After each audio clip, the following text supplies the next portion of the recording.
भारत सरकार देश की हर क्षेत्र में प्रत्येक कोने में विकास का सागर बहाने का पूरा प्रयास कर रही है, क्योंकि भारत सरकार जानती है कि जब तक भारत का प्रत्येक राज्य तथा हर एक कोना भारत के विकास की धारा से अछूत रहेगा, तब तक भारत की अर्थव्यवस्था का विस्तार होना असंभव है और भारत विकसित राष्ट्र नहीं बन सकेगा। इसलिए मात्र गुजरात, महाराष्ट्र, उत्तर प्रदेश ही नहीं अपितु अन्य राज्यों में भी विकास के नित्यनवीन परियोजनाओं को केंद्र सरकार की ओर से विकसित किया जा रहा है। आगे इसी वीडियो में हम बात करेंगे। तब तक आपने वीडियो को लाइक नहीं किया है अभी तक तो लाइक कर दीजिए और शेयर करना न भूलें, सब्सक्राइब भी करें। Welcome to our channel building Vigyan a knowledge sharing platform. आपको हम इस इलेक्ट्रिक एक्सप्रेस सुपर योजना की जानकारी हेतु बता दें कि केंद्र सरकार दिल्ली से जयपुर मार्ग पर देश का पहला इलेक्ट्रिक एक्सप्रेसवे बना रही है। विश्व की 5वीं सबसे बड़ी अर्थव्यवस्था बनने के पक्ष अगले कुछ सालों में थर्ड इकोनॉमी बनाने का टारगेट है और इस टारगेट को प्राप्त करने हेतु भारत इलेक्ट्रिक एक्सप्रेस बना रहा है। देश की केंद्रीय सड़क एवं परिवहन मंत्री नितिन गडकरी ने दौसा में आयोजित एक कार्यक्रम में ये घोषणा की थी। यह इलेक्ट्रिक एक्सप्रेसवे हर प्रकार से इलेक्ट्रिक होगा और इस पर केवल इलेक्ट्रिक वाहन ही चलेंगे। देश में पर्यावरण को ध्यान में रखते हुए सरकार लंबे समय से इलेक्ट्रिक वाहनों के प्रयोग पर बल दे रही है। अब सरकार ने देश में इलेक्ट्रिक एक्सप्रेस भी बनाने की पहल की है, जिस पर कि वाहनों का ट्रायल भी हो चुका है। साधारण सड़कों पर चलने वाले वाहन पेट्रोल, डीजल अथवा सीएनजी से चलते हैं, परंतु इलेक्ट्रिक एक्सप्रेसवे ऐसा मार्ग होगा जिस पर सभी गाड़ियां इलेक्ट्रिक वाहन ही होंगी। इलेक्ट्रिक एक्सप्रेसवे सामान्य हाईवे जैसा ही होगा, परंतु इससे सड़क के ऊपर विद्युत तार लगे रहेंगे। इस इलेक्ट्रिक एक्सप्रेसवे पर ट्रेनों की प्रकार से चलने वाले गाड़ियों को इन तारों से विद्युत मिलेगी और यह विद्युत इन गाड़ियों के लिए ईंधन का कार्य करेगी।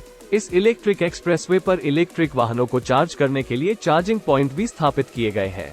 भारत इलेक्ट्रिक एनेबल्ड हाईवे बनाने की दिशा में काम कर रहा है। इसके तहत अगले 6 वर्षों में दिल्ली जयपुर राजमार्ग पर विद्युत ऊर्जा से चलने वाली बसें सरपट दौड़ती नजर आएंगी। इन बसों को दिल्ली से जयपुर के बीच 225 किलोमीटर की दूरी में चलाया जाएगा, जिनकी रफ्तार 100 किलोमीटर प्रति घंटा होगी, जो दिल्ली की इंडिया गेट से जयपुर के एल्बर्ट पिंटू हॉल तक बनाए जाएंगे। हाईवे पर मौजूदा सड़क पर ही आने जाने वाले रास्तों पर एक डेडिकेटेड लेन बिजली से चलने वाली बसों के लिए तय होगी। इसके लिए डिवाइडर पर बिजली के पोल लगाए जा सकते हैं। इस प्रोजेक्ट को BOT build operate and transfer के तहत बनाने की योजना है।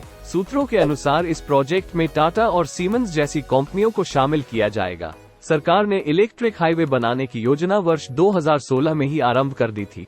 भारत में विश्व के सबसे लंबे इलेक्ट्रिक हाईवे के निर्माण के लिए अटल हरित विद्युत राष्ट्रीय महामार्ग अर्थात AHVRM नामक योजना का आरंभ किया था। तब ट्रांसपोर्ट मिनिस्टर नितिन गडकरी ने कहा था कि शीघ्र ही भारत में भी स्वीडन की प्रकार से इलेक्ट्रिक हाईवे होंगी।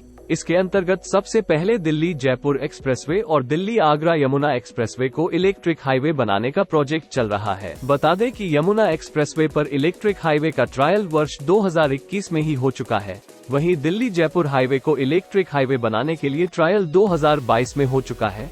दिल्ली जयपुर हाईवे और दिल्ली आगरा यमुना एक्सप्रेसवे को मिलाकर लगभग 500 किलोमीटर इलेक्ट्रिक हाईवे होगा।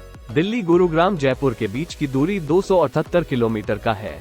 इस पर अप्रॉक्स 10,000 इलेक्ट्रिक व्हीकल इस वक्त दौड़ रहे हैं और इससे पहले सबसे लंबा इलेक्ट्रिक हाईवे बर्लिन में 109 किलोमीटर का बनाया गया था और अब दिल्ली गुरुग्राम से जयपुर के बीच बने नेशनल हाईवे पर इलेक्ट्रिकल यानी अब सरकार की तरफ से चार्जिंग इंफ्रास्ट्रक्चर को और भी ज्यादा मजबूत किया जा रहा है, क्योंकि अब एनर्जी के लिए सोलर पावर स्टेशन इंस्टॉल करने का फैसला किया है। इसके लिए मिनिस्ट्री ऑफ न्यू और रिन्यूएबल एनर्जी और national solar energy federation of India ने साथ मिलकर प्लानिंग की है। इस इलेक्ट्रिक एक्सप्रेसवे पर 20 चार्जिंग स्टेशन और 10 डिपो भी बनाए जा रहे हैं। HB के प्रोजेक्ट डायरेक्टर अभिजीत सिंह का भी यही कहना है कि अभी सबसे बड़ी प्रॉब्लम यही थी कि बड़े स्टेशन पर पावर सप्लाई की अरेंजमेंट कैसे की जाए और अब इन स्टेशंस के आसपास दिल्ली से जयपुर के बीच हाईवे के किनारे गवर्नमेंट और नॉन गवर्नमेंट बिल्डिंग की छत पर सोलर पैनल लगाए जाएंगे, ताकि स्टेशन पर पावर सप्लाई इंटरप्ट ना हो। फिलहाल ऐसे 10 चार्जिंग स्टेशन इस साल बनकर तैयार हो जाएंगे। इन 10 स्टेशन में से 2 स्टेशन बन भी चुके हैं। इनमें से एक गुरुग्राम और दूसरा राजस्थान के नीमराना में। सरकार इस इलेक्ट्रिक हाईवे को बनाने पर 2.5 लाख करोड़ खर्च कर रही है। सरकार का मानना है कि इससे देश में इलेक्ट्रिक गाड़ियों का बाजार तेजी से बढ़ेगा। इलेक्ट्रिक हाईवे सरकार की देश में 26 ग्रीनफील्ड एक्सप्रेसवे निर्माण की योजना का भाग है। सरकार की योजना ग्रीनफील्ड एक्सप्रेसवे के अंतर्गत देश भर के हाईवे के किनारे लगभग 3 करोड़ पेड़ लगाने की भी है। भारत सरकार ने इस इलेक्ट्रिक हाईवे को बनाने के लिए जर्मनी की एक कंपनी से समझौता किया है। इस कंपनी ने इससे पहले जर्मनी के फ्रैंकफर्ट नगर में वर्ष 2019 में ही सड़क बनाई है। इलेक्ट्रिक एक्सप्रेस वे पर गति की जानकारी देने हेतु बता दें कि इलेक्ट्रिक हाईवे पर वाहन हाई स्पीड पर चलेंगे। इस हाईवे पर वाहनों के लिए अधिकतम स्पीड 120 किलोमीटर प्रति घंटे की रहेगी। इससे प्रदूषण में भी कमी आएगी और लोग कम खर्च में अधिक यात्रा भी कर सकेंगे। इलेक्ट्रिक हाईवे किसी लक्ष्य को प्राप्त करने की दिशा में एक बड़ा कदम है। यह एक्सप्रेस भी हर प्रकार से इको फ्रेंडली होगा और प्रदूषण भी कम होगा। इसमें वाहनों को चलाने के लिए विद्युत का प्रयोग किया जाएगा, जो पेट्रोल और डीजल से सस्ता होगा। एक ओर जहां सीधे तौर पर पेट्रोल डीजल पर निर्भरता कम होगी, तो वहीं दूसरी ओर यह पर्यावरण के लिए भी सर्वाधिक लाभकारी होगा। बस आज के वीडियो में इतना ही। मिलते हैं अगले वीडियो में कुछ नए टॉपिक के साथ। अगर आपको किसी भी टॉपिक पे वीडियो चाहिए, आप कमेंट बॉक्स में कमेंट कर सकते हैं। अगर वीडियो अच्छा लगा हो तो लाइक शेयर जरूर करें और ऐसी ही वीडियो के लिए हमारे चैनल को सब्सक्राइब करें और बेल आइकॉन ऑन करके रखें। Thanks for watching.